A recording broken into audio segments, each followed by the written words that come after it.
হরে কৃষ্ণ, রাধে রাধে। কামিকা একাদশী অর্পিতা সরকার বা অর্পিতা সরকার কামিকা একাদশী এটা সার্চ করলেই আপনারা আমার ভিডিও দেখতে পাবেন।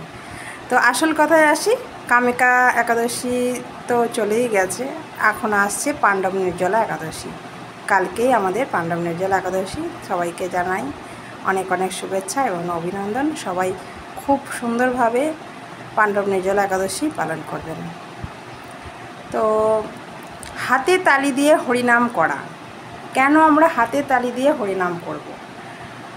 হাতে তালি দিয়ে হরিনাম করলে কি লাভ হয়?